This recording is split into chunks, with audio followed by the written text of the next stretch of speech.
Começando mais um Café com Palavra, eu quero trazer para vocês hoje uma história de Ruth, uma história linda, gente, linda, que vale a pena ser aí falada, comentada. Se encontra no livro de Ruth, número 2, capítulo 2, número 8, que diz: Então disse Boaz a Ruth: Não ouves, filha minha? Não vás colher a outro campo, nem tampouco passes daqui. Porém, aqui te juntarás com as minhas moças. Para quem não sabe, Ruth, ela era nora de Noemi. Noemi vivia com seu esposo, seus 2 filhos e uma outra nora chamada Orfa, na terra de Moabe. Porém, gente, o que aconteceu ali? Houve grande fome, tá? Pestes naquela terra.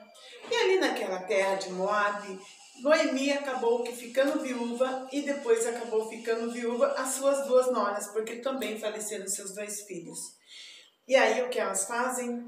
Ruth abençoa as suas noras e diz para elas que elas voltem ali para seus deuses, suas famílias, que vão embora ali com seus pais. Orfa volta, porém Ruth prefere ficar com Noemi. E vai ela. E diz para Noemi que onde ela for, ela vai, que o Deus dela será o Deus dela. E ela não vai deixar Noemi sozinha. E o que acontece aí, gente? O que nós vemos é que elas estavam em grande, como que eu vou dizer? Perdas da vida, perderam o esposo, né? No caso, perderam o filho e estavam pobres, muito pobres, porque na terra de Moabe não tinha crescimento as coisas, não tinha como elas sobreviverem mais ali. Então elas foram embora e foram morar onde? Justamente na terra de Belém, gente. Olha que coisa mais linda, de Belém. E ali, gente, sem emprego, sem muitas vezes até o que comer, sem ter o que comer, Ruth foi para os campos. E lá está Ruth trabalhando nos campos, fazendo o quê? Colhendo espigas de milho. Isso mesmo. Ruth foi para os campos, porque ela precisava se alimentar e também precisava alimentar a sua sogra, que já era de idade, já era idosa, e precisava ajudá-la também. Então ela foi. E foi tão de Deus essa ida para esse lugar, foi tão de Deus esse lugar que elas escolheram, que ela foi cair justamente naquela parte da fazenda de quem? De Boaz. Boaz, um homem bom, um homem íntegro, que quando viu Ruth, quis saber um pouco da história dela. E a história dela foi linda, porque quem contou a história dela para Boaz disse que Ruth estava trabalhando no campo para ajudar a sua sogra Noemi, que deixou tudo, deixou seus parentes, deixou sua terra e seguiu com Noemi para a terra de Belém, que é a terra onde ela seria abençoada. Então Boaz acha graça diante disso tudo. E vocês não sabem ainda, né, que Boaz era um parente de Elimeleque, que era esposo de Noemi. Então ele era parente. E você vai ver que mais aqui um pouquinho à frente, quando ela catava as espigas, o próprio Boaz falou para os seus servos, né, que quando eles fizessem a colheita, deixasse que caísse, porque aquelas espigas que caíam ali fora, elas poderiam estar levando para casa para estar se alimentando. Então, ele já viu graça nos olhos, né? Ele já achou graça em Ruth desde a primeira vez que ele a viu. Ele já achou graça nela, ali uma mulher trabalhando no campo, na roça, né? A gente fala isso agora na roça. E o que acontece, gente? O que acontece é que ela foi humilde, ela foi tão humilde a ponto de não deixar a sogra só, de não deixar ela ali sozinha e ficar com ela e acompanhá-la e ainda aí fazer um serviço duro, né, árduo, para poder alimentar ali também a sua sogra. E mais para frente você vai ver que Ruth e Boaz se casam. Sim, ela se torna esposa de Boaz. E o que eu venho ver hoje é que aí a vida dela muda, a vida de Noemi muda.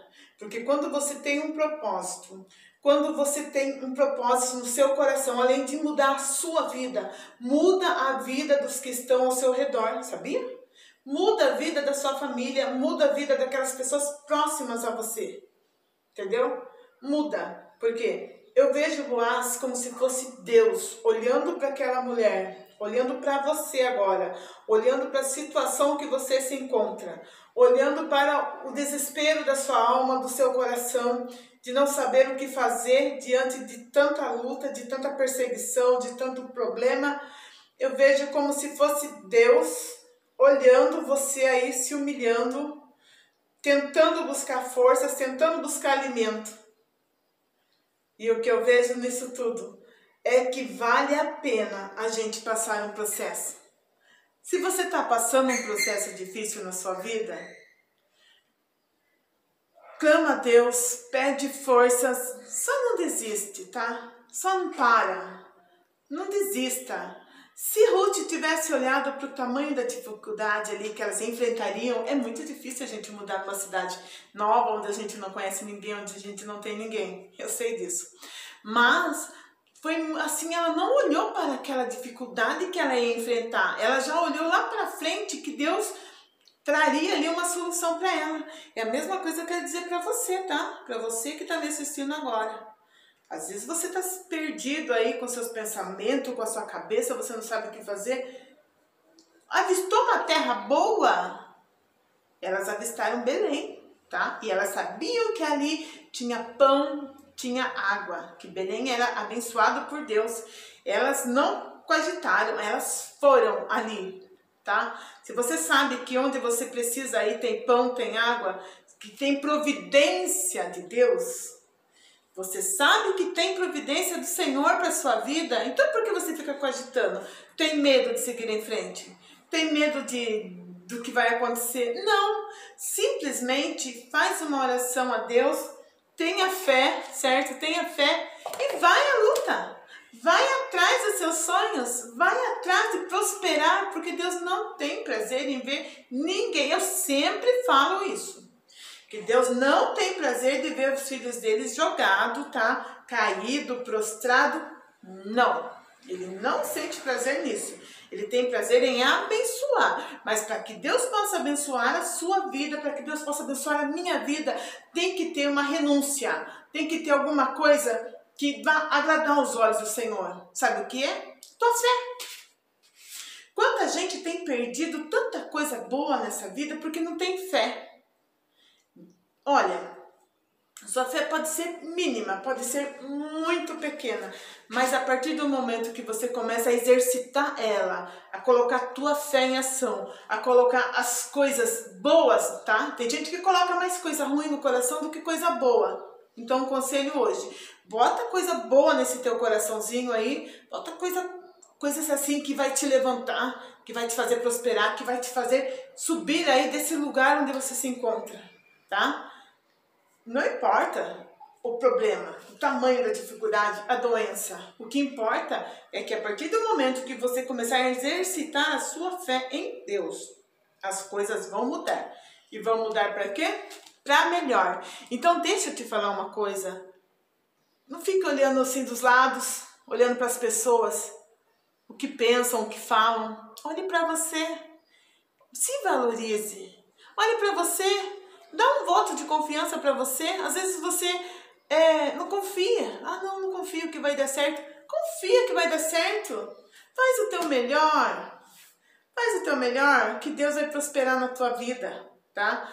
Faz o teu melhor. Faz aí como Ruth. Você acha? Quando Ruth estava lá, pensa aí comigo a vida que Ruth teve aí no final dessa história.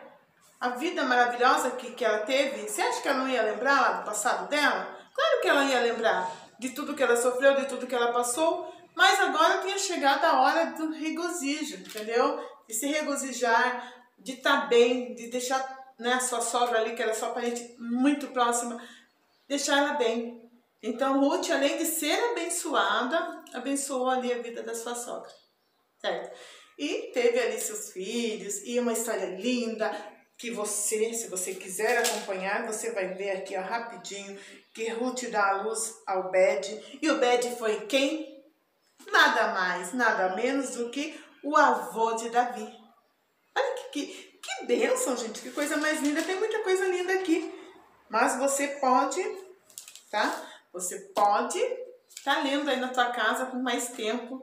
E essa é a palavra que eu queria deixar para você, tá? Seja uma Ruth, seja uma Ruth, uma mulher bondosa, uma mulher abençoada, que ainda abençoa a vida de quem estava ali próximo dela. Tá bom? Então é o que eu quero deixar para vocês hoje. Que Deus possa abençoar a sua vida. Te tirar aí desse deserto onde você se encontra aí, catando espigas, e te levar aí, ó, para uma mesa muito farta. Que é o que Deus tem para vocês. É o que Deus tem para os filhos dele. Tá bom? Deus abençoe a todos. Fiquem com Deus e até a próxima. E eu vou orar. Não posso esquecer de orar. Deus, em nome do Senhor Jesus, olha para essas pessoas que estão agora se encontrando, Senhor, no campo, respingando ali, catando as espigas de milho. Que se encontram sem saída, sem solução, mas ainda estão crendo que alguma coisa boa vai acontecer na vida delas. E eu creio, Senhor, que essa coisa boa já começou a acontecer. Elas ainda só não perceberam, mas já está acontecendo. Então, em nome de Jesus, Pai, como Boaz olhou com aquele olhar maravilhoso, benigno para Ruth, eu peço, Senhor, olha agora, Pai, para essa minha amiga, esse meu amigo que se encontra assim aflito, triste, desempregado, solitário, sem saúde. Olha para ele, Senhor, com um olhar de misericórdia e restaura, Senhor, e traz uma restauração, assim como foi restaurada a vida de Ruth, Deus. Restaura a vida deles agora, em nome de Jesus. Amém.